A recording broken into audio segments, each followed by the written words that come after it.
ஆண்டவராக இயேசு கிறிஸ்துவின் இனிய நாமத்தில் உங்கள் ஒவ்வொருவருக்கும் எங்கள் அன்பின் வாழ்த்துக்களை தெரிவித்துக் கொள்கிறோம். இன்றைக்கும் இந்த வேதமே மனமகிழ்ச்சி மூலமாக உங்கள் ஒவ்வொருவரையும் உங்கள் வீடுகளில் சந்திப்பதில் எங்களுக்கு மிகுந்த மகிழ்ச்சி. இப்படி இந்த பேண்டமிக் டைமில் ஆரம்பித்த இந்த பைபிள் ஸ்டடி தொடர்ந்து நம்ம பண்ணிக்கொண்டே இருக்கிறோம். தொடர்ந்து நம்ம வேதத்தை தியானித்து கொண்டே இருக்கிறோம். கர்த்தர் சித்தமானால் தொடர்ந்து நம்ம வருகிற வாரங்கள்லையும் நம்ம சேர்ந்து நம்ம தியானிக்க போகிறோம். இன்றைக்கும் ஆண்டவர் ஒரு வித்தியாசமான டாபிக்ல நம்மளோடு இடைப்பட போகிறார். கடந்த வாரம் கூட உங்களுக்கு மிகுந்த பிரயோஜனமாக இருந்திருக்கும் நாங்கள் விசுவாசிக்கிறோம். இன்றைக்கும் அதே மாதிரி உங்களுக்கு மிகுந்த பிரயோஜனமாக இருக்கும் என்பதுல ஒரு சந்தேகமும் இல்லை. ஆமேன். கர்த்தருக்கு ஸ்தோத்திரம். தொடர்ந்து வேதத்தை தியானிப்பது நமக்கும் சந்தோஷமா இருக்குது, அதே வேளையில் எல்லாருக்கும் சந்தோஷமா இருக்கிறது. அதை அறிந்து கர்த்தருக்கு நன்றி செலுத்துகிறேன். இந்த ப்ரோக்ராம்கான தலைப்பை வைக்கும்போதே ஆண்டவர் நமக்கு கொடுத்த வார்த்தை வேதமே என் மனமகிழ்ச்சி. ஸோ வேதத்தை தியானிப்பதில் இருக்கிற மனமகிழ்ச்சியை தான் ஆண்டவர் நமக்கு கொடுக்க போகிறார். ஸோ நம்ம தொடர்ந்து நிகழ்ச்சிக்குள்ளே போகலாம். அதற்கு முன்பாக நாம் ஒரு ஜெபம் பண்ணி இந்த நிகழ்ச்சியை நம்ம ஸ்டார்ட் பண்ணலாம். ஆமென். ஸ்தோத்திரம் ஆண்டவரே, இந்த நல்ல வேலைக்காக ஸ்தோத்திரம் அப்பா. இன்றைக்கும் ஆண்டவரே வேதமே மனமகிழ்ச்சியில உம்முடைய வேதத்தை நாங்கள் தியானிக்க போகிறோம் அப்பா.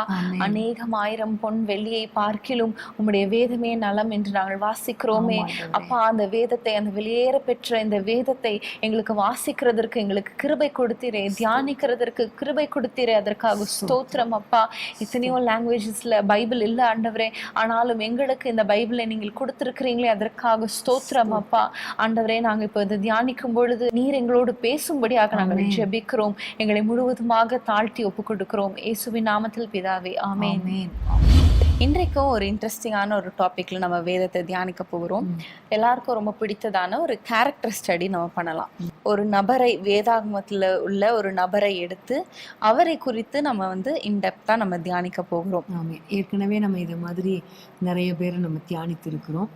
அது உங்களுக்கு ஞாபகத்தில் இருக்கும்னு நான் நினைக்கிறேன். அப்படி இல்லைன்னா கூட என்னுடைய பழைய ப்ரோக்ராம்ஸை நீங்கள் பார்த்தீங்கன்னா அதிலிருந்து அறிந்து கொள்ளலாம். இது எதற்காக நாங்கள் இப்படி ஒரு தியானம் பண்ணுகிறோம் என்றால், நீங்களும் இதே மாதிரி ஒரு நபரை வேதத்திலேருந்து ஒரு பாத்திரத்தை எடுத்து அவரை பற்றி கம்ப்ளீட்டாக, ஒரு ஆணோ பெண்ணோ, ஆனால் அவர்கள் எப்படி வாழ்ந்தார்கள், எப்படி வாழக்கூடாது என்பதெல்லாம் ஆண்டவர் உங்களோடு கூட பேசும்படி நீங்கள் தியானிக்கணும். கண்டிப்பாக இது உங்களுக்கு பிரயோஜனமாக இருக்கும். இன்றைக்கு நம்ம தியானிக்கிறதும் உங்களுக்கு ஒரு மாதிரியாக இருப்பதற்காகத்தான் நம்ம இந்த பைபிள் ஸ்டடியில் அந்த பாத்திரத்தை நம்ம எடுத்திருக்கிறோம். ஆமென். ஸோ அந்த நபர் யார் என்பதை நீங்கள் சொல்லுங்கள். நோவா. பழைய ஏற்பாட்டு காலத்திலே வாழ்ந்த ஒரு அருமையான ஒரு மனிதர் நோவா. நம்ம எல்லாருக்கும் தெரியும். நோவா அப்படின்னாலே சின்ன வயசுலேருந்து நம்ம சண்டே கிளாஸ்லேருந்து படித்தது நோவா தாத்தா வேலையை கட்டினார், மழை வந்தது, அப்புறம் அது எல்லாமே நமக்கு தெரிந்த ஒரு சம்பவம். ஸோ இன்றைக்கி அந்த நோவாவை பற்றி தான் நம்ம தியானிக்க போகிறோம். நோவாவுடைய வாழ்க்கையில் என்னென்ன காரியங்கள் நடந்தது, நோவா எப்படிப்பட்டவராய் வாழ்ந்தார், அவருடைய தவறுகள் என்ன, நல்ல குணங்கள் என்ன என்பதையெல்லாம் நம்ம ஆராய்ந்து பார்ப்பதன் மூலமாக நம்ம எப்படி வாழணும், எப்படி வாழக்கூடாது என்பதை இன்றைக்கு ஆண்டவர் நமக்கு கற்றுக் கொடுக்க போகிறார். ஆமென். நோவாவை குறித்து நம்ம ஆதியாகமத்தில் 5ஆம் அதிகாரத்திலிருந்து நம்ம அவரை குறித்து பார்க்கலாம். ஸோ 5ஆம் அதிகாரத்தில் 28ஆம் வசனம் 29ஆம் வசனத்தை நம்ம வாசிக்கலாம். லாமேக்கு 182 வயதான போது ஒரு குமாரனை பெற்று கர்த்தர் சபித்த பூமியிலே நமக்குண்டான வேலையிலும் நம்முடைய கைகளின் பிரயாசத்திலும் இவன் நம்மை தேற்றுவான் என்று சொல்லி அவனுக்கு நோவா என்று பெயரிட்டான். உண்மையிலே இந்த வசனம் ஒவ்வொரு பெற்றோருக்கும் ஒரு வாக்கு தத்துவம் தான். ஒவ்வொருவருடைய வாழ்க்கையிலும் நம்ம பிள்ளைங்களை பெறும்பொழுது ஒரு எதிர்பார்ப்போடு இருக்கிறோம் இல்லையா? பிள்ளைங்க நம்மோடு கூட இருக்கணும், நம்மளை நேசிக்கணும், நம்முடைய கைகளின் பிரயாசம், வேலையில் நமக்கு ஹெல்ப் பண்ணணும். ஒரு டாக்டராக இருந்தால் என்ன நினைப்பாங்கன்னா, என்னுடைய பிள்ளை டாக்டராகி என் கூட சேர்ந்து ஒர்க் பண்ணணும் அப்படின்னு நினைப்பாங்க. ஒரு ஊழியக்காரராக, ஒரு போதகராக இருக்கும்போது அவங்க என்ன நினைப்பாங்க, என்னுடைய பிள்ளைகள் ஊழியக்காரராக எங்களோடு கூட இருக்கணும்னு நினைப்பாங்க. அப்படி தான் எல்லா காரியங்களிலும் என்னோடு கூட பிள்ளைகள் என்னை இருக்கணும், பிள்ளைகள் என்னை தேற்றணும் அப்படிங்கிற ஒரு எதிர்பார்ப்போடு இருப்பது வழக்கம். இந்த எதிர்பார்ப்போடு கூட அவருக்கு பேரே வைக்கிறார் தகப்பனார், நோவா என்று சொல்லி. அந்த நோவா அப்படின்னா மீனிங் இதுதான். ஸோ அந்த லாமேக்கு என்ற மனிதன் ஒரு எதிர்பார்ப்போடு தன்னுடைய பிள்ளையை பெற்றெடுக்கும் பொழுது ஒரு அருமையான பெயரை வைக்கிறார். அன்பான பெற்றோரே, இந்த வசனத்தை நீங்கள் சொல்லி சொல்லி அதிகமாக ஜெபம் பண்ணுங்க. ஆண்டவரே, என் பிள்ளைகள் எங்களுடைய கைகளின் பிரயாசத்துல, எங்களுடைய எல்லா வேலைகளில, எங்களுடைய எல்லா ஊழியத்துல எங்களை தேற்றுவார்கள், எங்களை ஆற்றுவார்கள் என்று சொல்லி நீங்க கன்ஃபஸ் பண்ண உங்களுடைய பிள்ளைகள் கண்டிப்பாகவே உங்களுக்கு உபயோகமான, உங்களை தேற்றுகிற, உங்களை ஆற்றுகிற, எல்லாவற்றிலும் உதவியாயிருக்கிற பிள்ளைகளாக கர்த்தர் மாற்றி கொடுப்பார். ஆமென். உண்மையிலே நோவா என்கிற ஒரு பெயர் ஒரு அர்த்தமுடைய பெயராக இருந்தது நம்ம பார்க்கிறோம் வேதத்தில். அழகா இந்த வசனத்தில் நம்ம பார்க்கிறோம், கர்த்தர் சபித்த இந்த பூமியில என்னுடைய பிள்ளை என்னை தேற்றுவான், எனக்குண்டான வேலையிலும் கைகளின் பிரயாசத்திலும் என்னை தேற்றுவான் என்கிற ஒரு எதிர்பார்ப்போடு நோவா அப்படிங்கிற பெயரை வைக்கிறத நம்ம பார்க்கிறோம். இந்த வசனம் வந்து எனக்கு ரொம்ப ரொம்ப பிடித்தமான ஒரு வசனம், எனக்கு என் வாழ்க்கையில் ரொம்ப இம்பார்ட்டண்ட்டான வசனம் அப்படின்னு சொல்லலாம். ஏன்னா நான் காலேஜ் முடித்து என்னோட பிஜி முடித்ததுக்கப்புறம் நான் ஒரு வேலைக்கு போனேன். நான் வந்து ரொம்ப ஆசைப்பட்டு நான் வந்து இப்படி ஒரு வேலைக்கு தான் போகணும் அப்படின்னு நான் வந்து மைண்டில் யோசித்து அதுக்காக ரொம்பலாம் ஜோம் பண்ணல. ஆனால் ஆண்டவர் என் மன விருப்பத்தை நிறைவேற்றி ஒரு நல்ல ஒரு இன்டர்நேஷ்னல் இன்வெஸ்ட்மெண்ட் பேங்க்கில் எனக்கு ஒரு வேலையை ஆண்டவர் கொடுத்தார். அப்படி தொடர்ந்து போய்கொண்டே இருக்கும்பொழுது ஒரு ஃபியூ மந்த்ஸ்க்கு அப்புறமாக எனக்கு மனசுக்குள்ளே ரொம்ப ஒரு பாரமாகி கஷ்டமாகி எனக்கு என்னடா இப்படியே நம்மளுடைய லைஃப் இப்படியே போயிட்டே இருக்குதே, நம்மளால் எதுவுமே செய்ய முடியலையே, ஊழியம் செய்ய முடியலையே. அப்போல்லாம் பார்த்தோன்னா நம்மளுக்கு அந்த டியூஸ்டே ப்ரேயர் இருக்கும், அப்புறம் சாட்டர்டேஸில் ப்ரேயர் இருக்கும், வெனஸ்டே பைபிள் ஸ்டடி இருக்கும். ஸோ இந்த 3 மீட்டிங்லேயும் நான் பாடுவேன். ரொம்ப நாள் நல்லா பாட மாட்டேன், ஆனால் வந்து பாடுவேன். ஸோ அது கூட என்னால் பண்ண முடியலையே அப்படின்னு சொல்லி ஒரு ரொம்ப ஒரு டிப்ரெஸ்டான ஒரு ஸ்டேட்டில் இருக்கும்போது ஆண்டவர் வந்து இந்த வசனம் மூலமாக எனக்கு பேசினார். என்னெல்லாம் இயேசுவே என்று எழுதின நீங்கள் அந்த புக்கில் அந்த டெய்லி கன்ஃபெஷன்ஸ் இருக்கும், ப்ராமிசஸ், ஆண்டவர் கொடுக்குற அந்த வார்த்தைகளை நம்ம கன்ஃபஸ் பண்ணுற மாதிரி இருக்கும். அதில் வந்து ஒரு நாள் பெற்றோருக்கு ஆசீர்வாதமான ஒரு வாழ்க்கை வாழ்வதற்கான விசுவாச அறிக்கை அப்படின்றதுல இந்த வசனத்தை நீங்கள் போட்டிருப்பீங்க. நான் என் பெற்றோருக்கு உண்டான வேலையிலும் அவர்கள் கைகளின் பிரயாசத்திலும் அவர்களை தேற்றுவேன் அப்படின்னு சொல்லி. ஸோ இது திரும்ப திரும்ப நான் அது வீக்லி தான் ஒரு டாபிக் ஒரு நாளைக்கு தான் இருக்கும். ஸோ இது வீக்லி திரும்ப வாசிக்கும் பொழுது எனக்குள்ள ஒரு பாரம், நான் என்னோட பெற்றோருக்கு அவங்க கைகளின் பிரயாசத்தில் அவங்களோட வேலையில் அவங்களுக்கு நான் உபயோகமாக இல்லையே அப்படின்னு சொல்லி. ஸோ அப்போ தான் வந்து நான் வந்து அந்த ஒர்க்கை வந்து ரிசைன் பண்ணிவிட்டு ஓகே நம்ம அப்பா அம்மாவுக்கு ஹெல்ப்ஃபுல்லாக ஊழியத்தில் இருக்கணும் அப்படின்னு சொல்லி நான் ரிசைன் பண்ணிவிட்டு நான் வந்து ஊழியத்துக்கு வந்தேன். ஸோ படிப்படியாக ஆண்டவர் இப்படி என்னை ஊழியத்துலேயும் உபயோகிச்சுட்டு வருகிறார். ஆமென். கர்த்தருக்கு ஸ்தோத்திரம்.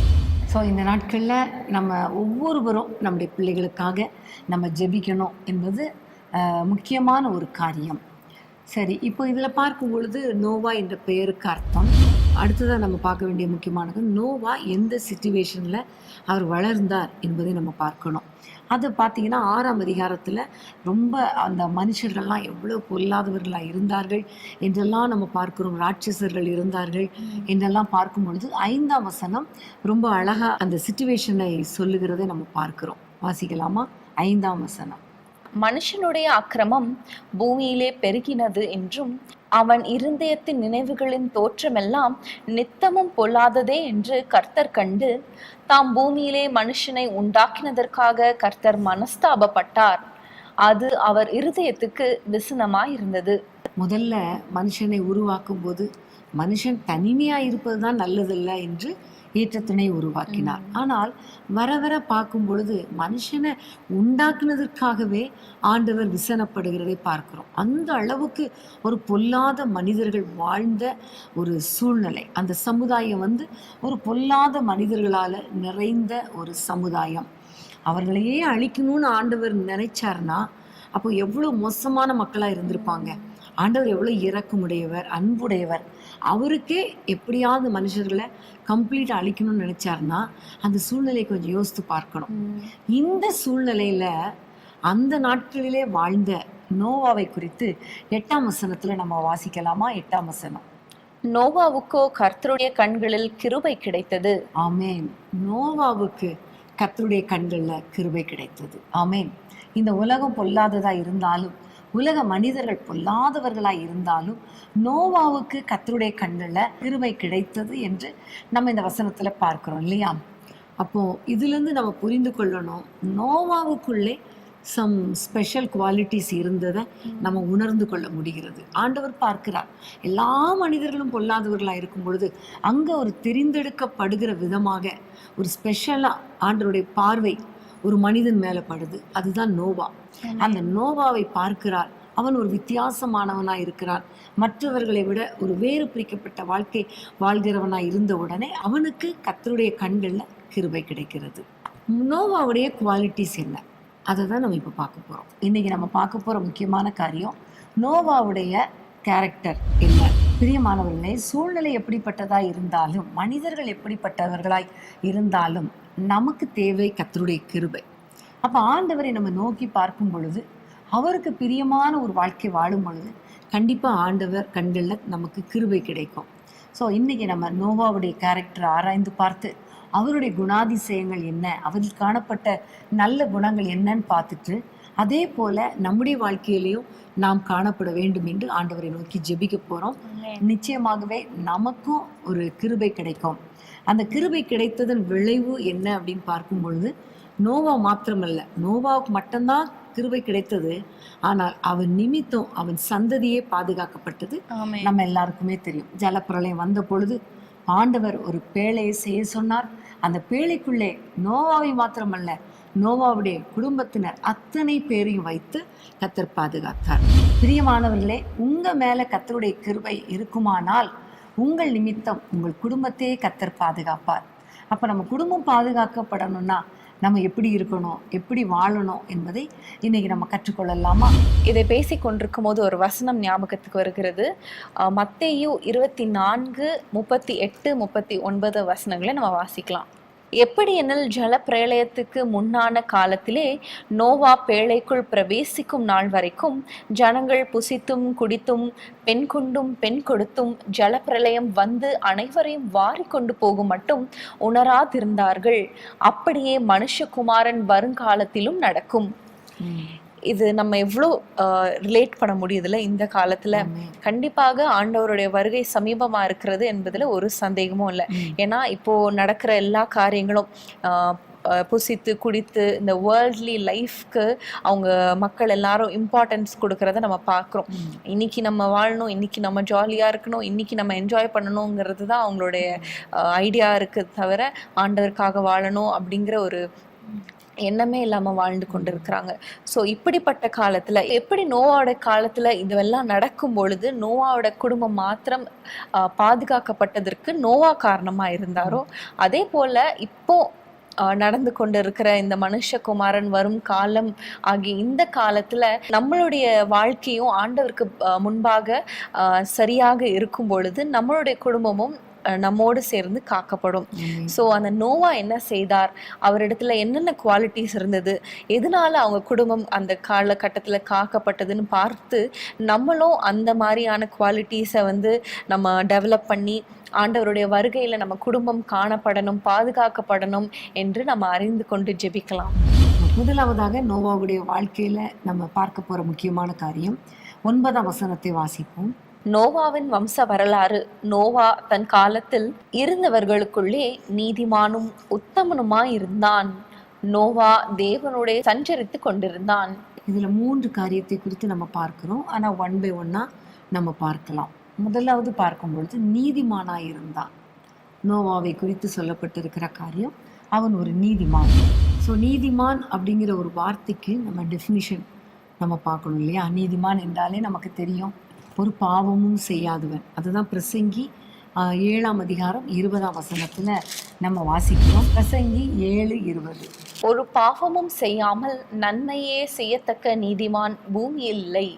ஸோ நீதிமான் அப்படின்னா என்னன்னா, ஒரு பாவமும் செய்யக்கூடாது, அது மாத்திரமல்ல நன்மையை மாத்திரம் செய்கிறவன் நீதிமான். ஸோ நம்முடைய வாழ்க்கையில் இன்னைக்கு நம்ம ஆண்டவரிடத்துல கேட்கணும், ஆண்டவரே பாவம் செய்யாத ஒரு வாழ்க்கையை தாங்க.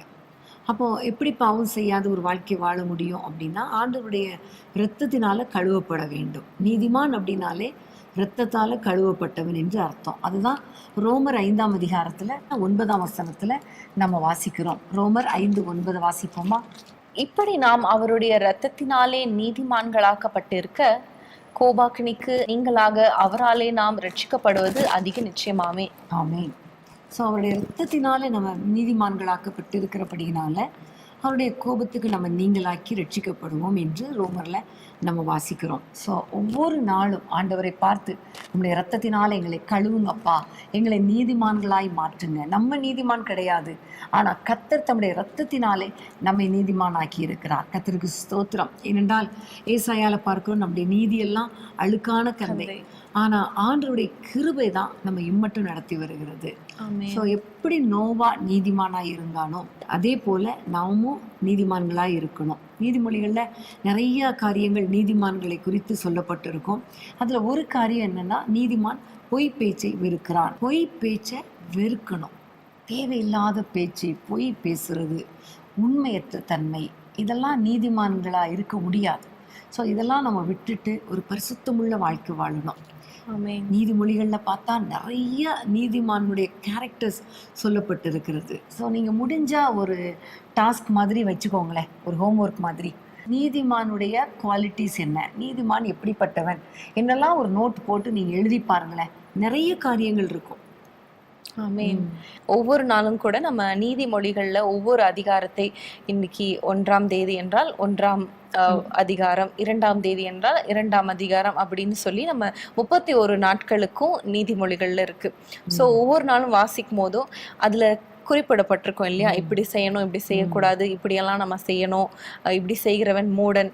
ஸோ ஒவ்வொரு நாளுமே நம்ம எழுதலாம், இப்படிலாம் நம்ம பண்ணணும், இப்படிலாம் நம்ம பண்ணக்கூடாது அப்படின்னு. ஒவ்வொரு அதிகாரத்துல ஆண்டவர் என்ன கற்று தருகிறார் என்பதை நீங்க எழுதி நீங்க அது ஒரு பிராக்டிஸாக கொண்டு வரலாம். ஆமென். கர்த்தருக்கு ஸ்தோத்திரம். ஸோ உண்மையிலே நீதிமானாய் நம்ம இருக்கும் பொழுது வேதம் சொல்லுகிறது, நீதிமானுடைய சந்ததி ஒரு நாளும் அப்பத்துக்கு இறந்து திரிந்ததில்லை என்று சொல்லப்பட்டிருக்கிறது. கர்த்தர் சித்தமானா நம்ம ஒரு முறை நீதிமானை குறித்து நம்ம கூட ஒரு முறை பைபிள் ஸ்டடியில் நம்ம ஆராய்ந்து பார்க்கலாம். இந்த நீதிமானாய் வாழ்ந்ததுனால வந்த பிளெஸ்ஸிங் என்னன்னு பார்க்கும்போது 7ஆம் அதிகாரம் 1 வசனத்தை நம்ம வாசிப்போமா? ஆதியாகமம் 7:1. கர்த்தர் நோவாவை நோக்கி, நீயும் உன் வீட்டார் அனைவரும் பேழைக்குள் பிரவேசியுங்கள், இந்த சந்ததியில் உன்னை எனக்கு முன்பாக நீதிமானாக கண்டேன். எவ்வளோ ஒரு அழகான ஒரு வார்த்தை இல்லையா? எனக்கு முன்பாக நீதிமானாக கண்டேன். ஸோ அதனால பேழைக்குள்ள பிரவேசியுங்கள்ங்கிறாரு. ஸோ நம்ம மனுஷருக்கு முன்பாக நீதிமானா வாழ்றது கூட கொஞ்சம் ஈஸி வெளியில, ஆனா கர்த்தர் இருதயங்களை பார்க்கிறவர், அவருக்கு முன்பாக நீதிமானா வாழ்றது தான் முக்கியம். அடுத்ததாக நோவாவுடைய கேரக்டர் என்னன்னு பார்க்கும் பொழுது அதே 9ஆம் வசனத்துல நோவாவை குறித்து போடப்பட்டிருக்கிறது, நோவா நீதிமானும் உத்தமனுமாய் இருந்தான் என்று நம்ம வாசிக்கிறோம். ஸோ உத்தம இருதயம் என்பதை குறித்துலாம் நம்ம நிறைய வாசித்திருக்கிறோம் இல்லையா? காலேப் குறித்து நம்ம பார்க்கும் பொழுது அவர் உத்தமனுமாய் இருந்தார் என்பதை நம்ம பார்க்கிறோம். தாவீது கூட சங்கீதம் 101:2ஆம் வசனத்துல சொல்லுகிறார், உத்தமமான வழியிலே விவேகமாய் நடப்பேன், எப்பொழுது என்னிடத்தில் வருவீர், என் வீட்டிலே உத்தம இருதயத்தோடு நடந்து கொள்வேன். ஸோ வீடு அப்படின்னு சொல்லும்போது இதை ஏற்கனவே நம்ம பேசியிருப்போம். வீடு அப்படின்னு சொல்லும்போது ஒரு க்ளோஸ்ட் என்வாயர்மெண்ட், வெளியில மனுஷங்களுக்கு தெரியாது. ஸோ அந்த வீட்டுல கூட உத்தம இருதயத்துல கூட, சிந்தையில கூட, நம்மளுடைய திங்கிங்ல கூட நம்ம வந்து உத்தமமா இருக்கணும், பிறருக்கு தெரியாவிட்டாலும் ஆண்டவர் பார்க்கிறார் என்ற அந்த ஒரு எண்ணத்தோடு இருக்கணும். ஸோ உத்தமம் அப்படின்னு சொல்லும்போது ஒரு பர்ஃபெக்ட் ஒரு மேன் அப்படின்னு சொல்லலாம். உத்தமமான மனிதன் என்று சொல்லும்போது ஒரு பர்ஃபெக்ட் மேன் சொல்லலாம். பிளேம்லெஸ், ஸ்பாட்லெஸ் அப்படின்னு நம்ம சொல்லலாம். குற்றம் சுமத்தப்படாத ஒரு வாழ்க்கை, பிறரால நம்ம வந்து எந்த விஷயத்துலயும் நம்மளை குற்றம் சாட்டப்படாத ஒரு வாழ்க்கை வாழ்கிறது, பிறருக்கு தீங்கு நினையாத ஒரு வாழ்க்கை என்று நம்ம சொல்லலாம். யோபுவை குறித்து கூட உத்தமன் என்று சொல்லப்பட்டு இருக்கிறது. பிசாசு கூட சொல்றான் அவன் உத்தமனா இருக்கிறான். பிசாசு கூட தெரியுது அவன் உத்தமன் என்று சொல்லி. நம்முடைய வாழ்க்கையில மற்றவங்களுக்கு முன்பாக, கர்த்தருக்கு முன்பாக, நம்முடைய வீட்டுல, நம்முடைய இருதயத்துக்குள்ள உத்தமமான ஒரு வாழ்க்கை வாழணுன்றதான் ஆண்டவர் விரும்புகிறார். ஆதியாகமம் 17 வசனத்துல ஆண்டவர் சொல்லுகிறார், நான் சர்வ வல்லமை உள்ள தேவன், எனக்கு முன்பாக நீ நடந்து கொண்டு உத்தமனாய் இரு என்று சொல்லுகிறார். அப்போ அவர்கிட்ட பேசும்போது கிட்டத்தட்ட அவருடைய வயது பார்க்கும் பொழுது 75, 90, 75, 80 வயது. அந்த டைம்ல கூட ஆண்டவர் சொல்லுகிறான், நீ எவ்வளவு வயதானாலும் எனக்கு முன்பாக நீ உத்தமனா இருக்கணும் என்று கர்த்தர் சொல்லுகிறார். யோபுவுடைய மனைவி சொல்லும் பொழுது, நீங்க ஏன் இன்னும் உத்தமத்துல நிலைத்து நிற்கிறீங்க, தேவனை தூஷித்து விட்டு ஜீவனை விடும் அப்படின்னு சொல்றா. அதாவது கஷ்டம் போராட்டம் வரும் பொழுது ஏன் நீங்க கர்த்தர் நல்லவர், அவர் எனக்கு ஒருபோதும் கைவிட மாட்டார் அப்படின்னு சொல்லிட்டு இருக்கீங்க, அதுவே ஏன் அந்த உத்தமத்தை காத்துக்கொள்றீங்க அப்படின்னு சொல்றத நம்ம பார்க்கிறோம். ஸோ என்ன சூழ்நிலையிலும் நம்முடைய உத்தமத்தை காத்துக்கொள்ளணும், எந்த வயதுலையும் உத்தமத்தை காத்துக்கொள்ளணும், எந்த சூழ்நிலையிலும் உத்தமத்தை காத்துக்கொள்ளணும், எந்த இடத்திலும் உத்தமத்தை காத்துக்கொள்ளணும். அதுதான் முக்கியம். ஆமென். உண்மையாகவே ஆண்டவர் கிட்ட இருந்து அந்த ஒரு ஆண்டவர் சொல்லணும் இல்லையா, நம்மளை குறித்து உத்தமனா இருக்கிறா என்று சொல்லி. மனுஷங்க சொல்றது முக்கியம் இல்லை. தீத்துவை குறித்து கூட பவுல் எழுதும் போது பொதுவான விசுவாசத்தில் உத்தம குமாரனாகிய தீத்து அப்படின்னு சொல்லி குறிப்பிடுவார். ஸோ அது எவ்வளவு பெரிய ஒரு பாக்கியம் இல்லையா. ஆமென். கர்த்தருக்கு ஸ்தோத்திரம். அது மாத்திரமல்ல, சங்கீதத்துல நம்ம பார்க்கிறோம், உத்தமமாய் நடக்கிறவர்களுக்கு நன்மையை வழங்காதிரார் என்று வேதத்திலே பார்க்கிறோம். ஆமென். ஒருவேளை உத்தமர்களுக்கு துன்பங்கள் போராட்டங்கள் அதிகம் வரலாம், நீதிமானுக்கும் உத்தமர்களுக்கும் போராட்டங்கள் வரலாம். ஆனா ஆண்டவர் அவை எல்லாவற்றிலும் நின்று அவர்களை விடுவிப்பார், நன்மைகளை வழங்குவார். ஆமென். எப்படி நோவா வாழ்க்கையில அவன் உத்தமனா இருந்ததுனால அவனும் அவனுடைய குடும்பத்தினரும் பாதுகாக்கப்பட்டார்களோ, அதே போல நம்முடைய வாழ்க்கையில நம்ம ஒரு உத்தமமான வாழ்க்கை வாழ்வாண்டவரே என்று அர்ப்பணிக்க வேண்டும். ஆமென்.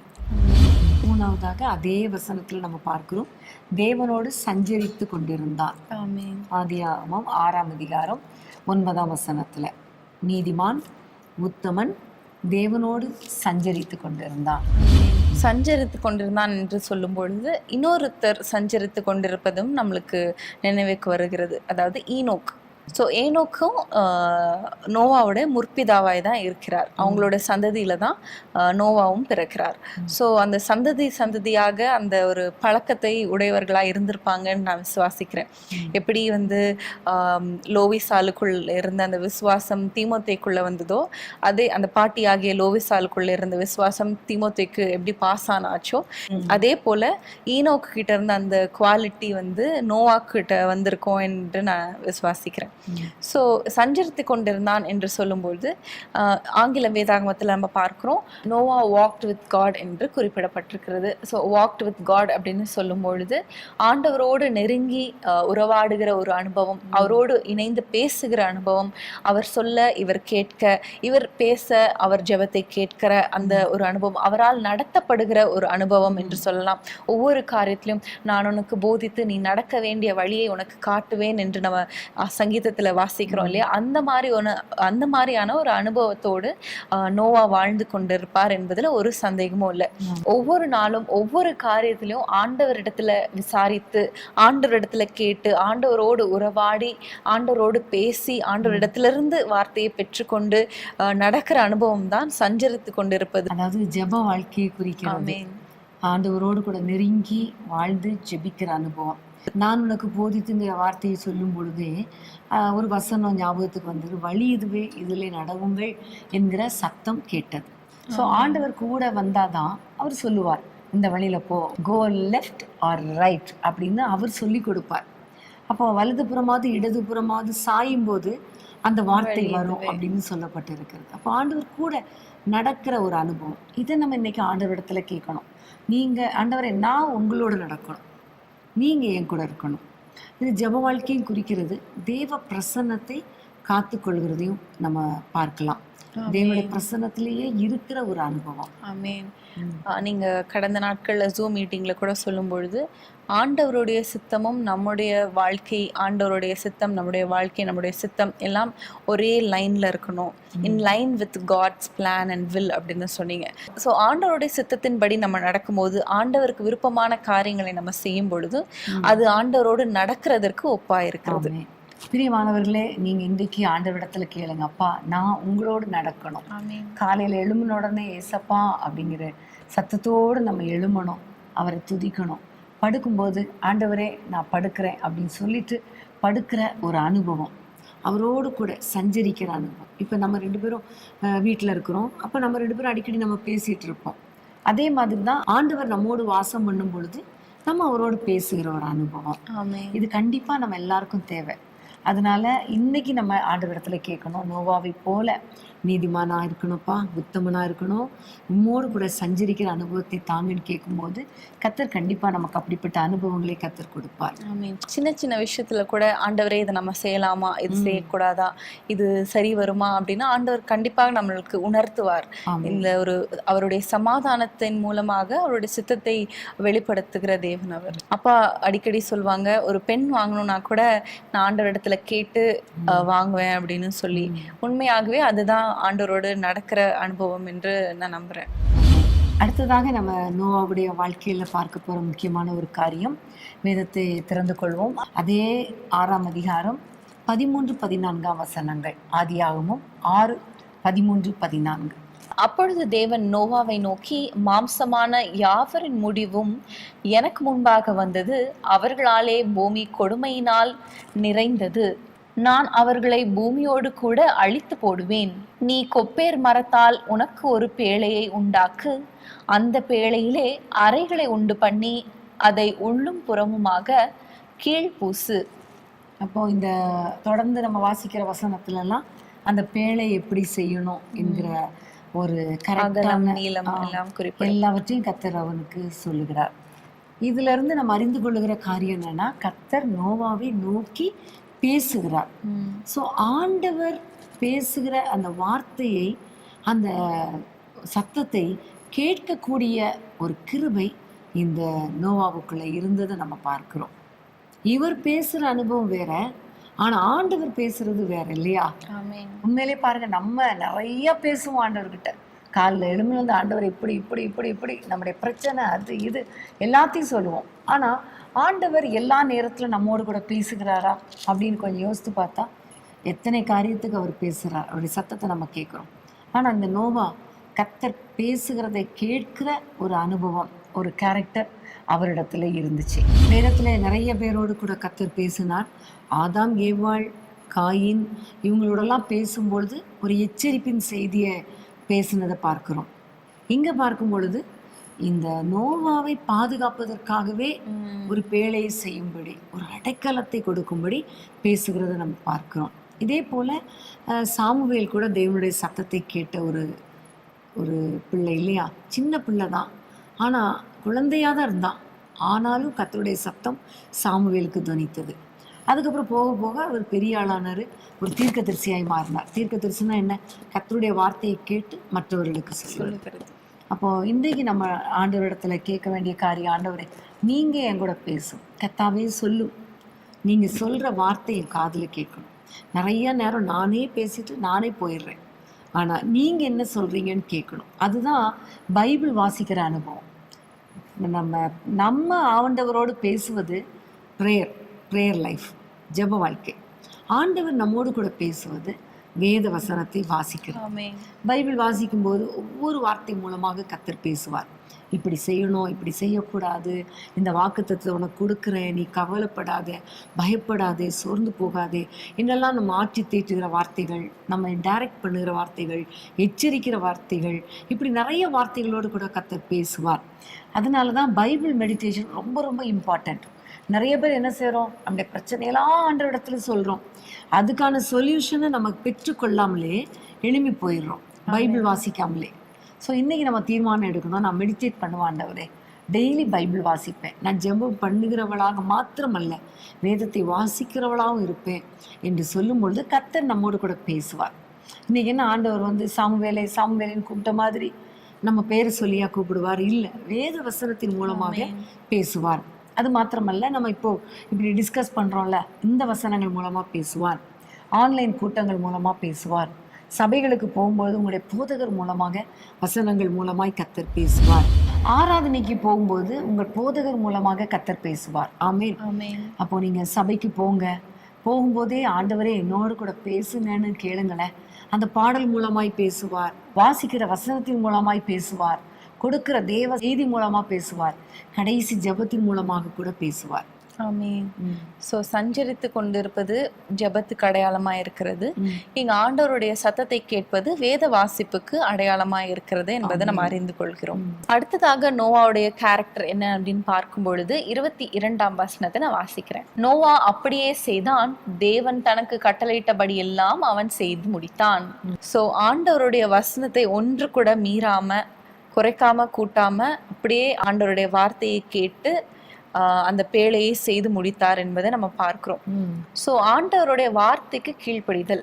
அநேகர் கேட்கிறோம், அதன்படி நடக்கிறவர்களா இருக்கிறோமா என்பதுல ஒரு சந்தேகம் தான். சில நாள் அதை கேட்டு அதை பிராக்டிஸ் பண்ணுவாங்க, அதை பாதியிலே விட்டு விடுவாங்க. எப்படி அந்த நியூ இயர் ரெசல்யூஷன்ஸ் எடுத்துட்டு அந்த ஃபர்ஸ்ட் மந்த்லயே வந்து அதை வந்து கைவிட்டுற மாதிரி ஆண்டவருடைய வார்த்தையை கூட அநேகர் வந்து முதல்ல கொஞ்ச நாள் அந்த ஒரு வேகத்துல வந்து அதை செயல்படுத்துவாங்க, அதுக்கப்புறம் விட்டுருவாங்க. இப்படிப்பட்ட ஒரு வாழ்க்கை வாழாம ஆண்டவருடைய வசனத்தை முழுமையாக செய்து முடிக்கிற ஒரு நோவாவை நம்ம இங்க பார்க்கிறோம். ஆமென்.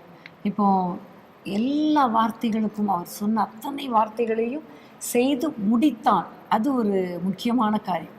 செய்ய தொடங்குவாங்க, பாதியில் சிலர் விட்டுருவாங்க. இவரை குறித்து சொல்லப்பட்டு இருக்கிறது செய்து முடித்தான். இதை குறித்து நம்ம பார்க்கும் பொழுது உனக்கு யார் ஞாபகத்துக்கு வருகிறது?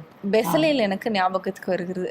மோசேக்கு ஆண்டவர் சொன்னபடியெல்லாம் பெசலேல் செய்து முடித்தார் என்பதை நம்ம வாசிச்சிருக்கோம். ஆமென். அந்த ஆசரிப்பு கூடாரத்தை செய்கிற அந்த பணியில ஆண்டவர் என்னெல்லாம் மோசேக்கு சொன்னாரோ அதையெல்லாம் பெசலேல் செய்து முடித்தார் என்று அங்க எழுதப்பட்டிருக்கும். ஆமென். மோசேயை கூட பார்க்கும் பொழுது ஆண்டவர் சொல்வார், கோலை நீட்டுன்னா நீட்டுவார். அப்புறம் என்னெல்லாம் ஆண்டவர் சொல்றாரு, மலைக்கு ஏறிவானா மலைக்கு ஏறி வருவார். இப்படி மோசேயும் கர்த்தருடைய வார்த்தைக்கு கீழ்ப்படுகிறவராக இருந்தார் என்பதை நம்ம பார்க்கிறோம். ஆபிரகாம் கூட ஆண்டவர் வானத்தை ஏறிட்டு பார் என்று சொல்லும் பொழுது அவர் ஏறிட்டு பார்ப்பார். மெயினா புறப்பட்டு வா. ஆமா, எல்லாவற்றிலும் அவர் கீழ்ப்படிதல் உள்ள ஒரு மனிதனாக இருந்தார். ஆமென். வேதத்துல யாரெல்லாம் ஆண்டவர் ஆசீர்வதித்தார் அப்படின்னு பார்த்தோம்னா அவருக்கு கீழ்ப்படுகிறவர்களை கர்த்தர் ஆசீர்வதித்தார்.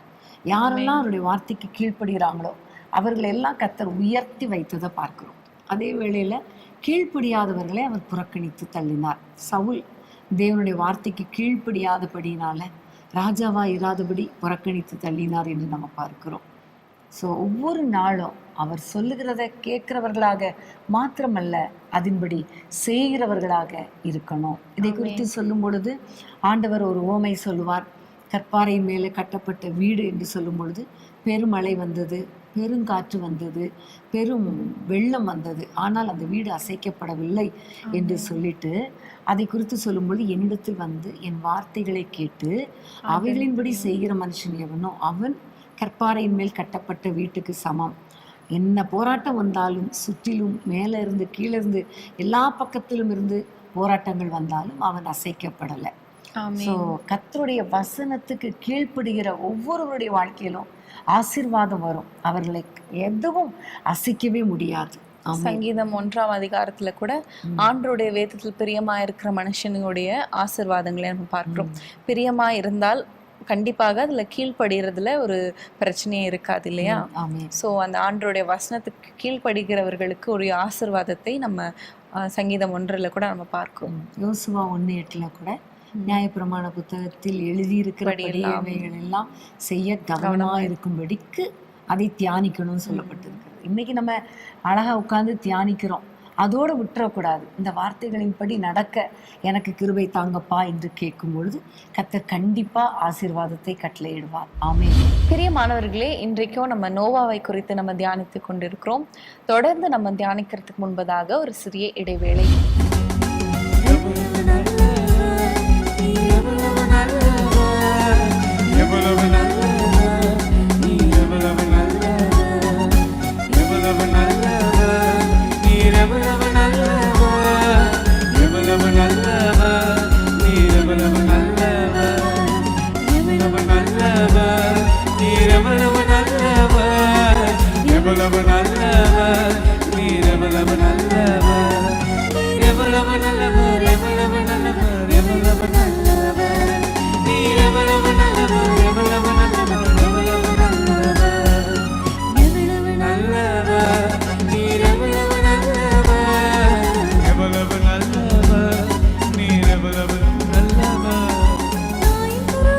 உருவாக்கினவரே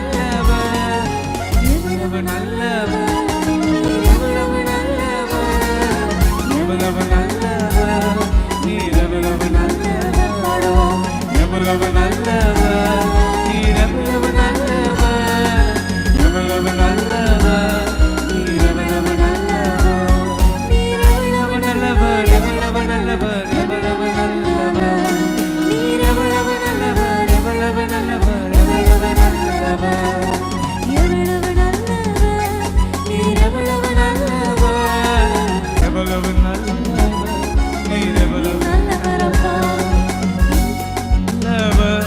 நீர் எவ்வளவு நல்லவர், எவ்வளவு நல்லவர், நீர் எவ்வளவு நல்லவர், ரட்சகரே நீர் எவ்வளவு நல்லவர், என் நோய் தீர்க்கும் பரிகாரியே நீர் எவ்வளவு நல்லவர், என் துக்க மாற்றும் தெய்வமே நீர் எவ்வளவு நல்லவர், சந்தோஷத்தாலே நிரப்புபவரே எவ்வளவு நல்லவர்,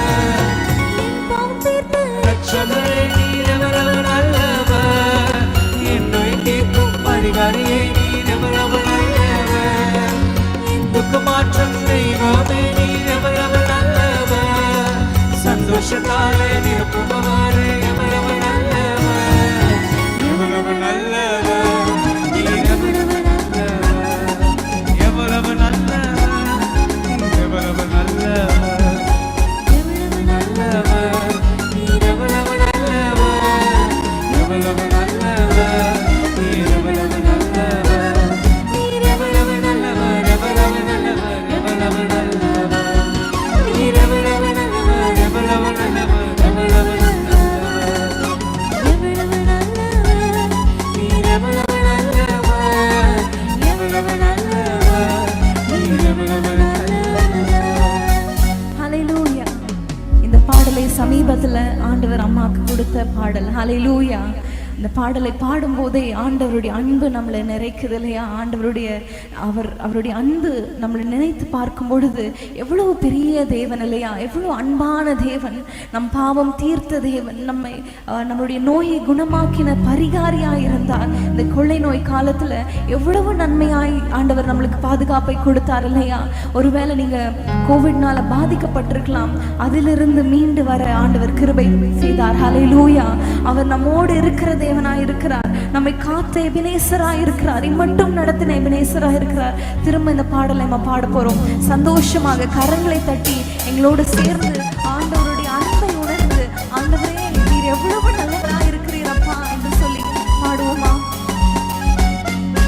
எவ்வளவு நல்லவர், நீர் எவ்வளவு நல்லவர், எவ்வளவு நல்லவர், நீர் எவ்வளவு நல்லவர், எவ்வளவு நல்லவர், நீர் எவ்வளவு நல்லவர், எவ்வளவு நல்லவர், நீர் எவ்வளவு நல்லவர், நீர் எவ்வளவு நல்லவர், எவ்வளவு நல்லவர், எவ்வளவு நல்லவர், நீர் எவ்வளவு நல்லவர், எவ்வளவு நல்லவர், எவ்வளவு நல்லவர், என்னோடு இருக்கும் இம்மானுவேலே எவ்வளவு நல்லவர், இம்மட்டும் காத்த எபினேசரே நீ எவ்வளவு நல்லவர், என் பெயரை ஜீவ புத்தகத்தில் எழுதினீரே நீ நல்லவர், அழிவிலிருந்து மீட்டவரே நீ நல்லவர், என்னோடு இருக்கும் இம்மானுவேலே எவ்வளவு நல்லவர், இம்மட்டும் காத்த எபினேசரே நீ எவ்வளவு நல்லவர், என் பெயரை ஜீவ புத்தகத்தில் எழுதினீரே நீ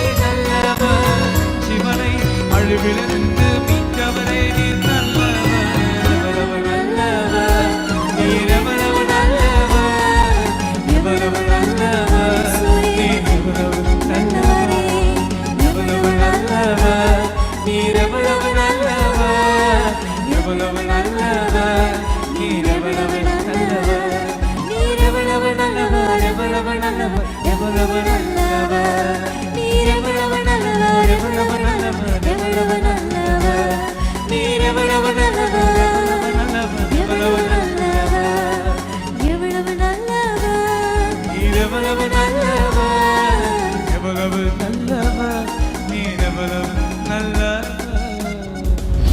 பிரியமானவர்களே, மீண்டும் வேதமே மன மகிழ்ச்சியில உங்களை வரவேற்கிறோம். இன்றைக்கும் நம்ம நோவாவை குறித்து நம்ம தியானித்து கொண்டிருக்கிறோம் இல்லையா? தொடர்ந்து நம்ம தியானிக்கலாமா?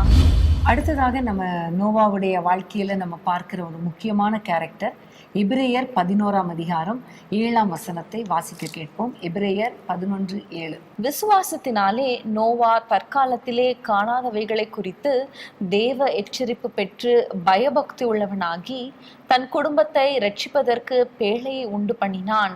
அதனாலே அவன் உலகம் ஆக்கினைக்கு உள்ளானதென்று தீர்த்து விசுவாசத்தினால் உண்டாகும் நீதிக்கு சுதந்திரவாளியானான். பிரியமானவர்களே, இங்க நம்ம நோவாவை குறித்து பார்க்கிறோம். விசுவாசத்தினாலே நோவா. நோவாவுடைய வாழ்க்கையில காணப்பட்ட மற்றொரு காரியம் விசுவாசம். ஆமேன். இந்த வசனத்தை பாருங்களேன். தற்காலத்தில் காணாதவைகளை குறித்து தேவ எச்சரிப்பு பெற்று, அதாவது இப்போ இல்லை, ஜலப்பிரளயம் வரும், நான் மக்களை அழிப்பேன், மழை வரும் என்று சொல்லும் பொழுது அது வரைக்கும் மழை வரல. வேத ஆராய்ச்சியாளர்கள் சொல்றாங்க, அது வரைக்கும் மழை வரல, மழைனா என்னன்னே தெரியாது, ஜலப்பிரளயம்னா என்னன்னே தெரியாது. அப்படிப்பட்ட சூழ்நிலை அவர் அது வரைக்கும் பார்க்கல. ஆனால் தேவ எச்சரிப்பு பெற்ற பொழுது அதற்கு கீழ்ப்படிவதற்கு தவறவில்லை. அது ஒரு விசுவாசம். ஆண்டவர் சொன்னா அது கண்டிப்பா நடக்கும், ஆகவே நான் கீழ்ப்படியணும் அப்படிங்கிற ஒரு எண்ணம். பிரியமான தேவனுடைய பிள்ளைகளே, உங்க வாழ்க்கையில நிறைய காரியங்கள்ல நீங்க விசுவாசம் இல்லாமல் இருக்கலாம். இதெல்லாம் நடக்குமா, இதெல்லாம் எப்படி நடக்கும், இதெல்லாம் நடப்பதற்கு சாத்தியமா என்று நினைக்கலாம். ஆனா ஆண்டவர் உங்க வாழ்க்கையில ஒரு காரியத்தை சொன்னாரே ஆனால் நீங்கள் விசுவாசத்தோடு கீழ்ப்படிய உங்களை ஒப்பு கொடுங்கள், விசுவாசிக்க அர்ப்பணியுங்கள். நீங்கள் விசுவாசிக்கிற காரியங்கள் உங்க வாழ்க்கையில நடக்கும். ஆமேன். வேதத்திலே நம்ம பார்க்கிறோம், கர்த்தராகிய இயேசு கிறிஸ்துவை விசுவாசி, அப்பொழுது நீயும் உன் வீட்டார் அனைவரும் ரட்சிக்கப்படுவீர்கள் என்று வேதத்திலே அப்போஸ்தலர் நடபடிகள்ல நம்ம பார்க்கிறோம். பவுல் சொல்லுகிறார். பிரியமானவர்களே, நோவா எப்படி ஆண்டவரை விசுவாசித்தானோ அதனால முழு குடும்பமும் பாதுகாக்கப்பட்டதோ அதே போலதான் இந்த நாட்கள்ல ஆண்டவரை விசுவாசிக்கணும், அவருடைய வார்த்தைகளை விசுவாசிக்கணும், அவர் என்ன சொல்லுகிறாரோ அதுக்கு கீழ்ப்படியணும். விசுவாசத்தோடு கீழ்ப்படியும் பொழுது கண்டிப்பா கர்த்தர் நம்மை, குடும்பத்தை பாதுகாப்பார். நம் ஒருவர் நிமித்தம் நம்முடைய முழு குடும்பமே பாதுகாக்கப்படும். விசுவாசத்தோடு கூட நம்ம வாழ வேண்டியது ரொம்ப அவசியமா இருக்கிறது. எபிரேயர் 11ஆம் அதிகாரம் முழுவதுமே பார்க்கும் பொழுது விசுவாசிகளின் பட்டியலை நம்ம சொல்லலாம். ஒவ்வொருவரும் விசுவாசத்தினால ஆசீர்வாதங்களை பெற்றுக்கொண்டார்கள். ஸோ இன்னைக்கு நம்ம விசுவாசத்தோடு கூட ஆண்டவரை நோக்கி பார்க்கும் பொழுது கர்த்தர் நமக்கு ரட்சிப்பை கொடுப்பார், சுகத்தை கொடுப்பார், பாதுகாப்பை கொடுப்பார், அற்புதங்களை செய்வார். விசுவாசிக்கிற நம்முடைய வாழ்க்கையில கர்த்தர் பெரிய காரியங்களை செய்வார். அன்றைக்கு லாசரு கூட மரித்து போன பொழுது ஆண்டவர் சொல்லுகிறார், நீ விசுவாசித்தால் தேவ மகிமையை காண்பாய். அப்படியே விசுவாசிக்கும் பொழுது அந்த உயிரோடு கூட எழுப்பப்பட்டதை நம்ம பார்க்கிறோம். சாராளை குறித்து கூட நம்ம வாசிக்கும் பொழுது சாராவுடைய கற்பம் செத்து போயிருந்தும் அதை எண்ணாம விசுவாசத்தினாலே பிள்ளை பெறுவதற்கு அவங்க பலன் அடைந்தாங்க என்ற வசனம் ஞாபகத்துக்கு இருக்கிறது. ஸோ சூழ்நிலைகள்லாம் எதிர்மறையா இருந்தாலும் விசுவாசிக்கிறவனுக்கு எல்லாம் கூடும் என்ற வசனத்தின்படி உங்க வாழ்க்கையில என்ன காரியங்கள் எதிர்மறையா இருந்தாலும், மூழ்கி போன நிலைமையில இருந்தாலும், நீங்க எழுதின பாட்டு போல முடியாத காரியமா இருந்தாலும், மூழ்கின நிலையில் இருந்தாலும், இருளான பாதையில் இருந்தாலும், பாலைவனமா இருந்தாலும், முடியாத ஒரு சூழ்நிலையா இருந்தாலும் ஆண்டவரால எல்லாம் கூடும். ஆமென். கர்த்தருக்கு ஸ்தோத்திரம். ஸோ விசுவாசிக்கும் பொழுது கர்த்தர் பெரிய காரியங்களை செய்வார். உங்க வாழ்க்கையில இதுவரைக்கும் நீங்க காணாமல் இருக்கலாம், ஆனால் விசுவாசத்தோடு இருக்கும் பொழுது நிச்சயமா அதை பெற்றுக்கொள்வீர்கள். நாம் காணாததை நம்பினோமாகி அது வருகிறதுக்கு பொறுமையோட காத்திருப்போம் என்று வசனத்துல பார்க்கிறோம். ஸோ விசுவாசிங்க, கர்த்தருடைய ஆசீர்வாதத்தை நம்ம பெற்றுக்கொள்ள முடியும். அடுத்ததாக நோவாவை குறித்து நம்ம பார்க்கும் பொழுது புதிய ஏற்பாட்டில் நோவாவை குறித்து குறிப்பிடப்படும் பொழுது 2 பேதுரு 2ஆம் அதிகாரம் 5ஆம் வசனத்தில் நம்ம நோவாவை குறித்து நம்ம வாசிக்கிறோம். அந்த வசனத்தை வாசிக்கலாம். பூர்வ உலகத்தையும் தப்பவிடாமல் நீதியை பிரசங்கித்தவனாகிய நோவா முதலான 8 பேரை காப்பாற்றி அவபக்தி உள்ளவர்கள் நிறைந்த உலகத்தின் மேல் ஜலப்பிரளயத்தை வர பண்ணி. ஸோ இங்க நோவா என்ன செய்தார் என்பதை கிளியராக அங்க போட்டிருக்கு. பிரசங்கித்தனாகிய நோவா என்று பார்க்கிறோம். ஸோ நோவாவுடைய வாழ்க்கையை நம்ம வந்து ஆதியாகமம் 6:7 வாசிக்கும் பொழுது ஆண்டவர் சொல்லுவாரு, இந்த உலகத்துல பாவம் நிறைந்துருச்சு, ரொம்ப அக்கிரமம் செய்றாங்க, ஸோ உன்னையும் உன்னோட குடும்பத்தையும் நான் காப்பாற்றணும்னு சொல்லி ஆண்டவர் சொல்லி ஒரு பேழையை செய் என்று நோவாவிற்கு ஆண்டவர் கட்டளையிடுவார்.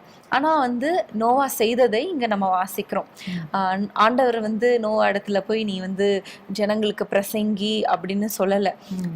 மனிதர்களை வந்து எப்படி யோனாவுக்கு வந்து நினிவேல போய் பிரசங்கி அப்படின்னு சொன்னது போல, அருவி அப்படின்னு சொன்னது போல சொல்லல. ஆனா நோவாக்குள்ள ஆட்டோமேட்டிக்கா அந்த ஆத்தும பாரம், மக்கள் எல்லாம் அழிய போறாங்களே அப்படின்னு சொல்லி அவருக்கு அந்த பாரம் ஏற்பட்டு அவர் போய் பிரசங்கிக்கிறத நம்ம இங்க வாசிக்கிறோம். நீதியை பிரசங்கித்தவனாகிய நோவா என்று நம்ம பார்க்கிறோம். அவ்வளோ பெரிய பேழைய கட்டிட்டு இருக்கும்போது எல்லாரும் வந்து கேட்டிருப்பாங்க, நோவா என்ன செய்யறேன்ட்டு. அப்போ அவர் கண்டிப்பா சொல்லியிருப்பாரு, ஜலப்பிரளயம் வரப்போது, சீக்கிரம் வரப்போது, அழிஞ்சு போயிடுவோம், நீங்க ஆண்டவரை ஏற்றுக்கொள்ளுங்க, அப்போ உங்களையும் காப்பாற்றுவார்னு சொல்லியிருப்பார். ஆனால் அவங்கெல்லாம் என்ன சொல்லியிருப்பாங்க, பைத்தியக்கார மாதிரி பேசுறியடா, இது வரைக்கும் மழையே பார்த்ததில்லை அப்படிங்கிற மாதிரி சொல்லியிருப்பாங்க இல்லையா. இன்றைக்கும் ஆண்டவர் வரப்போகிறார், ஆண்டவர் வந்து நம்மளை அழைச்சிட்டு போகிறார் என்று சொல்லுகிற அந்த பிரசங்கம் மற்றவங்களுக்கு பைத்தியகாரத்தனமாக தான் இருக்குது. ஆண்டவர் வருவாரா, அவர் எப்போ வருவார், அவர் அந்த நாட்கள்லேருந்தே சொல்கிறாரு. சில பாட்டிமார் சொல்லுவாங்க, நான் சின்ன பிள்ளையா இருக்கும்போதே ஏசுராஜா வருவார், இன்னும் கொஞ்சம் காலம்தான் சொல்லுவாங்க, ஆனால் அவர் வரவே இல்லைன்னு சொல்லி ரொம்ப ஈஸியாக சொல்லிட்டு போயிடுவாங்க. ஆனால் நமக்கு தெரியும் அவர் ஒரு நாள் வரப்போகிறார் அப்படிங்கிறதுனால அவருடைய அந்த பரலோகத்துக்கு போக வேண்டிய அந்த நற்செய்தியை மக்களுக்கு நம்ம சொல்லணும். எச்சரிப்பின் செய்தியும் நம்ம சொல்லணும். எப்படி நோவா நீதியை பிரசங்கித்தாரோ அதே போல நம்ம பிரசங்கிக்கிறவர்களாக, நீ சொன்னது போல ஆத்தும பாரத்தோடு மக்களுக்காக ஜெபம் பண்ணணும். அதே வேளையில நீதியை பிரசங்கிக்கிறவர்களாக நம்ம மாறணும். அடுத்ததாக நோவா என்ன செய்தார் என்று பார்க்கும் பொழுது, ஜலம் வந்தது, 40 நாட்கள் இருந்தது, 150 நாட்கள் ஜலம் பூமியில் இருந்தது என்றெல்லாம் வாசிக்கிறோம். அதுக்கப்புறம் அராரத் மலையில அந்த பேழை வந்து அங்க போய் தங்கிற்று. அதுக்கப்புறம் ஒரு அந்த காகத்தை அனுப்புகிறார், புறாவை அனுப்புகிறார். எல்லாம் முடிந்ததுக்கப்புறம் தண்ணீர் எல்லாம் வற்றி விட்டது என்று அவங்களுக்கு தெரிந்ததுக்கப்புறம் அவங்க வெளியில வராங்க, பேழைக்குள்ள இருந்து வெளியில வராங்க. வெளியில வந்ததுக்கப்புறம் நோவா செய்த முதல் காரியம் ஆண்டவருக்கு பலியிடுகிறார். அதை தான் நம்ம 8ஆம் அதிகாரம் 20ஆம் வசனத்துல வாசிக்கிறோம். அப்பொழுது நோவா கர்த்தருக்கு ஒரு பலிபீடம் கட்டி சுத்தமான சகல மிருகங்களிலும் சுத்தமான சகல பறவைகளிலும் சிலவற்றை தெரிந்து கொண்டு அவைகளை பலிபீடத்தின் மேல் தகன பலிகளாக பலியிட்டான். ஸோ ஆண்டவருக்கு நன்றி செலுத்துகிற ஒரு மனிதனாக காணப்பட்டார். பலிபீடம் என்று சொல்லும் பொழுது ஆண்டவருக்கு நன்றி செலுத்துகிறதை குறிக்கிறது. துதி ஸ்தோத்திர பலி செலுத்துகிறதை நம்ம பார்க்கிறோம். உதடுகளின் பலியாகிய ஸ்தோத்திர பலியை நான் விரும்புகிறேன் கர்த்தர் சொல்லுகிறார். ஸோ ஒவ்வொரு நாளும் ஆண்டவர் நமக்கு அற்புதங்களை செய்யும் பொழுது, அதிசயங்களை செய்யும் பொழுது, நம்மை பாதுகாக்கும் பொழுது, நம்ம அவருக்கு முதல்ல செய்ய வேண்டிய காரியம் நன்றி செலுத்துறது தான். நோவா வெளியே வந்த உடனே ஒருவேளை அவர் எங்கே நம்ம கூடாரம் போடலாம், எங்கே பிள்ளைகளெல்லாம் சேஃபாக இருக்க வைக்கலாம் அப்படி பார்த்துருக்கலாம். ஆனால் அப்படி அவர் பார்க்கல. ஃபஸ்ட்டு அவர் பார்க்குறார், பலிபீடம் கட்டணும், அது எந்த இடத்துல கட்டுறது, எதை பலி செலுத்துறது, அப்படி தான் அவருடைய நோக்கம் போனதை நம்ம பார்க்குறோம். ஸோ அவருடைய முற்பிதாவாகிய ஆபேல் கூட நல்ல பலி செலுத்தினதை அவர் கேள்விப்பட்டிருப்பார் இல்லையா. அதனால தான் அவருக்கு அந்த பலி செலுத்தணுங்கிற எண்ணமே வந்திருக்கலாம். ஸோ அந்த நன்றி பலி செலுத்தினதை கர்த்தர் பார்த்தார். அதை சுகந்த வாசனை முகர்ந்து பார்த்தார். அதுக்கப்புறம் அவர் சொல்கிறார், இனி நான் பூமியை அழிப்பதில்லை, சபிப்பதில்லை, சங்கரிப்பதில்லை என்று ப்ராமிஸ் பண்ணுகிறார். ஸோ நம்முடைய வாழ்க்கையில் எப்பெல்லாம் நம்ம நன்றி பலி செலுத்துகிறோமோ, ஆண்டவரை துதிக்கிறோமோ, அவரை ஸ்தோத்தரிக்கிறோமோ, அப்பொழுதெல்லாம் ஆண்டவர் என்ன செய்வார் தெரியுமா, இனி இவங்க வாழ்க்கையில் கஷ்டம் கொடுக்க மாட்டேன், அவர்களை ஆசீர்வதிப்பேன் என்று அவர் நினைவு கூறுவார்.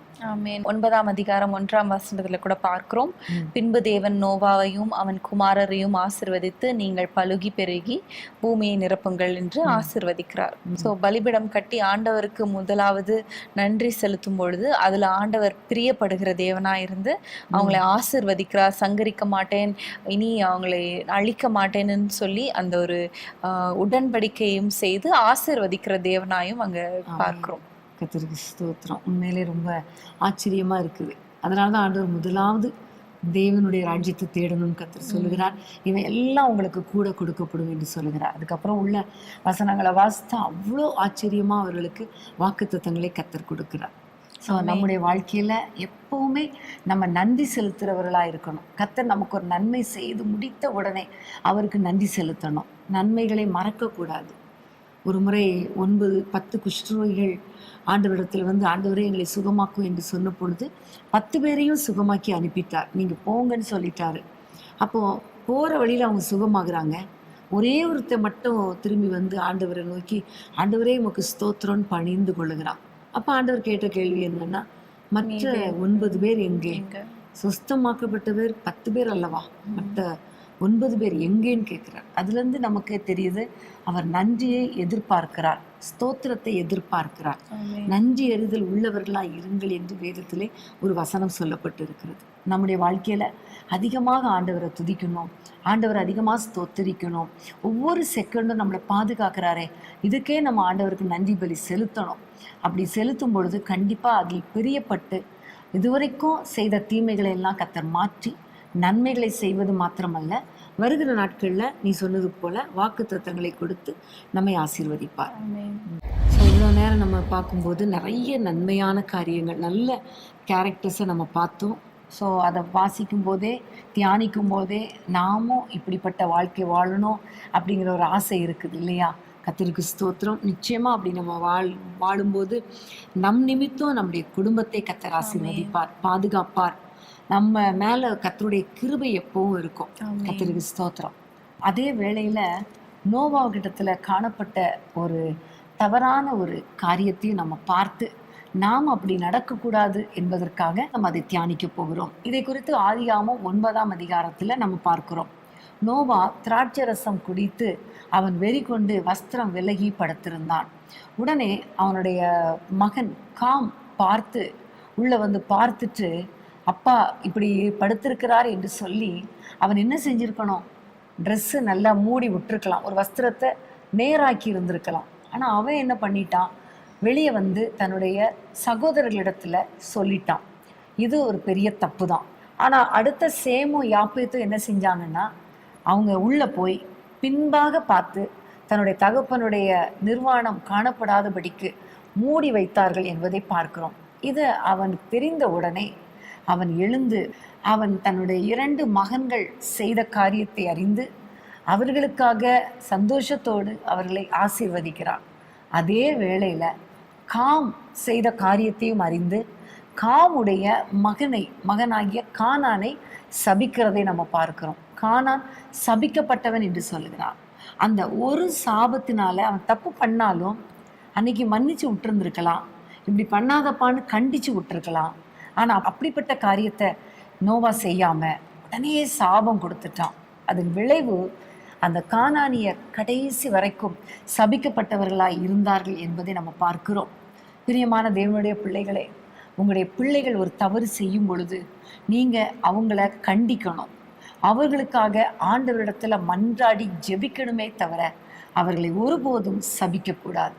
பெற்றோர் பேசுகிற சாபமான வார்த்தை பிள்ளைகளுக்கு கண்டிப்பா சாபத்தை கொண்டு வரும். ஆகவே ஒருவேளை இந்த நாள்ல ஆண்டவர் உங்களுக்கு உணர்த்துவாரே ஆனால் நீங்க ஆண்டவரிடத்துல மன்னிப்பு கேளுங்க. என் பிள்ளைகளை ஆண்டவரை சபிச்சுட்டேன், மன்னிச்சிருங்கப்பா, என் பிள்ளைங்களை வாழ வைங்க, ஆசீர்வதிங்கன்னு சொல்லுங்க. கண்டிப்பா ஆண்டவர் உங்க பிள்ளைகளை ஆசீர்வதிப்பார், உயர்த்துவார். பிரியமானவர்களே, இன்றைக்கும் நம்ம நோவாவை குறித்து நம்ம தியானித்தோம். நோவாவோட கேரக்டர் எப்படிலாம் இருந்தது, நோவா இடத்துல என்னென்ன குணநலங்கள் காணப்பட்டது என்பதை நம்ம பார்த்தோம். நோவாவை குறித்து நம்ம வாசிக்கும் பொழுது அவன் உத்தமனாயும் நீதிமானாயும் தேவனோடு சஞ்சரிக்கிற ஒரு மனுஷனாக காணப்பட்டான் என்பதை வாசிக்கிறோம். அவர் தேவனுடைய வார்த்தையை கேட்டு அதன்படி நடந்த ஒரு கீழ்ப்படிதல் உள்ள மனிதனாக காணப்பட்டார் என்பதை நம்ம பார்த்தோம். அது மாத்திரமல்ல, ஆண்டவருடைய வசனத்தை விசுவாசித்தவனாயும் ஆண்டவரை பற்றி உபதேசித்தவனாயும் பிரசங்கித்தவனாயும் இருந்தார் என்பதை நம்ம பார்த்தோம். ஜலப்பிரளயம் எல்லாம் வற்றி போனதுக்கு அப்புறம் ஆண்டவருக்காக ஒரு பலிபீடத்தை கட்டி ஆண்டவரை தொழுது கொண்டதை நம்ம பார்த்தோம். அது மாத்திரமல்ல, நோவாவுடைய தீய குணங்கள் என்னன்னு பார்க்கும்பொழுது அவர் வெறி கொண்டு தன்னுடைய பேரனை அவர் சபித்ததை நம்ம பார்த்தோம். ஸோ இப்படிப்பட்ட காரியங்கள் எல்லாம் காணப்படணும், இந்த தீய காரியங்கள் எல்லாம் காணப்படக்கூடாது என்று நம்ம ஆண்டவரிடத்துல ஜெபிக்கலாமா? ஸ்தோத்திர ஆண்டவரே, நன்றியோடு நாங்கள் துதிக்கிறோம் அப்பா. இந்த வேளையில நோவாவை குறித்து நிறைய காரியங்களை கற்றுக்கொள்ள கர்த்தர் கிருபை கொடுத்தீர், அதற்காக ஸ்தோத்திரம். ஏற்கனவே இந்த காரியங்கள் எல்லாம் அப்பா நம்முடைய பிள்ளைகளுக்கு தெரிந்தவைகளாக இருந்தாலும் மீண்டும் ஒரு முறை ஆண்டவரே நாங்கள் தியானிக்க, ஆண்டவரே அதை கற்றுக்கொள்ள எங்களுக்கு கொடுத்த கிருபைக்காக ஸ்தோத்திரம் அப்பா. ஆண்டவரே, நாங்கள் நோவாவை போல நீதிமானாக உத்தமனாக உம்மோடு சஞ்சரிக்கிற ஒரு அனுபவத்தை எங்களுக்கு தாரும் ஆண்டவரே. ஆண்டவரே, உம்முடைய வார்த்தை கேட்கிற அனுபவம், அதன்படி நடக்கிற ஒரு அனுபவத்தை கர்த்தர் கொடுத்து உம்முடைய நாமத்தை மகிமைப்படுத்துங்க அப்பா. ஆண்டவரே, விசுவாசம் உள்ளவர்களாக, ஆண்டவரே உம்முடைய வார்த்தையை பிரசங்கிக்கிறவர்களாக, ஆண்டவரே உமக்கு பயந்து, ஆண்டவரே உம்முடைய சித்தத்தின்படி நடக்கிறவர்களாக மாத்திரமல்ல, உமக்கு நன்றி செலுத்துகிறவர்களாக வாழ எங்கள் ஒவ்வொருவருக்கும் கிருபை கொடுங்கப்பா. உம்முடைய பிள்ளைகள் யாரெல்லாம் ஆண்டவரே நோவாவை போல வாழ ஆசையா இருக்கிறேன், ஆனால் சூழ்நிலை என்னை தடுக்கிறது அல்லது பயங்கரமான ஒரு பிசாசு என்னை தடை பண்ணுகிறது என்று யாரெல்லாம் ஜெபிக்கிறாங்களோ அவர்கள் மேல உம்முடைய வல்லமை இறங்கட்டும் அப்பா. விடுதலையாக்கும் வல்லமை இறங்கட்டும் அப்பா. சூழ்நிலைகள் எப்படி இருந்தாலும், பிசாசின் கிரியைகள் எப்படி எதிர்த்து வந்தாலும், ஆண்டவரை எல்லாவற்றையும் உதறி தள்ளிவிட்டு யோசேப்பை போல ஒரு பரிசுத்தமுள்ள வாழ்க்கை வாழ, நோவாவை போல உமக்கு பிரியமான வாழ்க்கை வாழ, உம்மோடு நடக்க உடைய பிள்ளைகளுக்கு கிருபை கொடுங்கப்பா. ஆண்டவரே, நோவாவுக்கு ஆண்டவரே உடைய கண்கள்ல தயவு கிடைத்தது போல, கிருபை கிடைத்தது போல, ஆண்டவரே எங்கள் ஒவ்வொருவருக்கும் ஆண்டவரே உம்முடைய கிருபை எங்கள் மேல் இறங்கி வரட்டும் அப்பா. கிருபை கிடைக்கட்டும் அப்பா. நோவாவையும் அவன் குடும்பத்தினரையும் பேழைக்குள் வைத்து நீ பாதுகாத்தது போல எங்கள் ஒவ்வொருவருடைய குடும்பங்களையும் கர்த்தர் பாதுகாத்துக் கொள்வீராக. பொல்லாத மனிதர்களுக்கும், பொல்லாத விபத்துகளுக்கும், போராட்டங்களுக்கும், ஆண்டவரே வியாதிகளுக்கும், ஆபத்துகளுக்கும் எங்கள் குடும்பங்களை விலக்கி பாதுகாத்துக் கொள்ளுங்கப்பா. ஒரு மனிதன் நிமித்தம் முழு குடும்பமே ஆசீர்வதிக்கப்பட முடியுமானால் அப்பா, எங்கள் நிமித்தம் எங்கள் குடும்பங்கள் ஆசீர்வதிக்கப்பட முடியுமே அப்பா. அதற்காக உமக்கு ஸ்தோத்திரம் கர்த்தாவே. அப்படி நீங்க ஆசீர்வதிப்பீராக, பாதுகாத்துக் கொள்வீராக, வழி நடத்துவீராக நாங்கள் ஜெபிக்கிறோம். அதே வேளையிலே கர்த்தாவே, ஒரு மனிதனுடைய சாபமான வார்த்தையை நிமித்தம் ஆண்டவரே முழு சந்ததி ஆண்டவரே ஆசீர்வாதத்தை இழந்து போய்விட்டதப்பா, சாபத்துக்குள்ளாகி விட்டதப்பா. அதே போல அப்பா, எங்களுடைய வாயின் வார்த்தைகள்ல நாங்கள் கவனமாய் இருக்கும்படி எங்களுக்கு கிருபை தாங்கப்பா. தேவையில்லாத வார்த்தைகள், சாபமான வார்த்தைகள், பிள்ளைகளை சபிக்கிற வார்த்தைகள், குடும்பத்தினரை சபிக்கிற வார்த்தைகள் வேண்டாம் ஆண்டவரே. யாரெல்லாம் எங்களை சபிக்கிறாங்களோ, எங்களை வேதனைப்படுத்துறாங்களோ, எங்களை நிந்திக்கிறாங்களோ, அவர்களை ஆசீர்வதிக்கிற வார்த்தைகளை மாத்திரம் எங்கள் நாவிலிருந்து வரட்டும் அப்பா. அப்படிப்பட்ட கிருபையை கொடுங்கப்பா. ஒருவேளை யாராவது தங்கள் பிள்ளைகளை ஆண்டவரை சபித்ததினால பிள்ளைகள் சாபத்துக்குள்ளாகி இருந்தால் இப்பொழுது உடைய வல்லமை இறங்கட்டும். அந்த சாப கட்டுகள் முறிக்கப்படுவதாக. இயேசுவின் நாமத்தில் விடுதலை உண்டாகட்டும், ஆசீர்வாதம் உண்டாகட்டும் என்று நாங்கள் ஜெபிக்கிறோம் அப்பா. நீங்கள் பலுகி பெருகி பூமியை நிரப்புங்கள் என்று சொன்னீரப்பா. அப்படியே உடைய பிள்ளைகளின் குடும்பங்கள் பெருகட்டும் அப்பா. ஆசீர்வாதங்கள் வரட்டும், நன்மையும் கிருபையும் வரட்டும் அப்பா. இனி இவர்கள் வாழ்க்கையில கஷ்டப்படக்கூடாது, இனி இவர்கள் வாழ்க்கையில சாபம் வரக்கூடாது அப்பா. இனி இவர்கள் வாழ்க்கையில கஷ்டப்பட்டு கண் கலங்க கூடாது கர்த்தாவே. நீங்க அப்படி ஆசீர்வதிக்க வேண்டும் என்று ஜெபிக்கிறோம். உம்முடைய கரத்திலே ஒப்பு கொடுக்கிறோம் ஆண்டவரே. உமக்கு நன்றி அப்பா. இந்த நாளில நீர் எங்களோடு கூட பேசினீர், எங்களை எச்சரித்தீர், எங்களை ஆசீர்வதித்தீர், எங்களை வழி நடத்தினீர். உமக்கு நாங்கள் நன்றி செலுத்துகிறோம் அப்பா. தொடர்ந்து உமக்காக வாழ்ந்து உம்முடைய நாமத்தை மகிமைப்படுத்த கிருபை தாரும். துதி கன மகிமை எல்லாமக்கே செலுத்துகிறோம். இயேசுவின் நாமத்தில் ஜெபிக்கிறோம் பிதாவே. ஆமென், ஆமென். பிரியமானவர்களே, இந்த எபிசோடு உங்களுக்கு மிகுந்த பிரயோஜனமாக இருந்திருக்கும் நாங்கள் விசுவாசிக்கிறோம். நோவாவை குறித்து தியானித்த போது நோவா எப்படி உத்தமனாக இருந்ததுனால அவங்களுடைய குடும்பம் ரட்சிக்கப்பட்டதோ, பாதுகாக்கப்பட்டதோ, இன்றைக்கு நம்மளும் இந்த கேரக்டர்ஸ் எல்லாம் நம்ம ஆண்டவரிடத்துல கேட்டு நானும் இப்படி இருக்கிறேன் அப்படின்னு நம்ம ஜெபித்து இருக்கிறோம். நம்முடைய குடும்பமும் பாதுகாக்கப்படும் என்பதுல ஒரு சந்தேகமும் இல்லை. ஆமென். ஸ்தோத்திரம். இதே போல நீங்களும் இன்னொரு கேரக்டரை நீங்க எடுத்து, ஒருவேளை ஒரு ஆணா இருக்கலாம், பெண்ணா இருக்கலாம், யாரோ ஒருவருடைய பெயரை எடுத்து நீங்க அதனுடைய எல்லா குண நலன்களையும் நீங்க தியானித்து பாருங்க. கண்டிப்பா ஆண்டவர் உங்களோடு கூட இடைப்படுவார். ஆமென். கர்த்தர் தாமே உங்கள் ஒவ்வொருவரையும் அளவில்லாமல் ஆசீர்வதிப்பாராக. மீண்டும் அடுத்த வாரம் வேதமே மனமகிழ்ச்சியில் உங்கள் ஒவ்வொருவரையும் நாங்கள் சந்திக்கிறோம். God bless you. பிரியமானவர்களே, நாளை இரவு ஞாயிற்றுக்கிழமை இரவு 9:30 மணிக்கு இரவு ஜெபம் இருக்கிறது. நீங்கள் அதில் கலந்து கொள்ளும்படி உங்களை அன்புடன் கேட்டுக்கொள்கிறோம். 1 மணி வரைக்கும் தான் இந்த இரவு ஜெபம். ஸோ டக்குன்னு முடிஞ்சிரும். குடும்பமாக கலந்து கொண்டு ஆசீர்வாதங்களை பெற்றுக்கொள்ளுங்கள். அன்பான தேவனுடைய பிள்ளைகளே, இச்செய்தி உங்களுக்கு மிகுந்த ஆசீர்வாதமாக இருந்ததென்று நாங்கள் நம்புகிறோம்.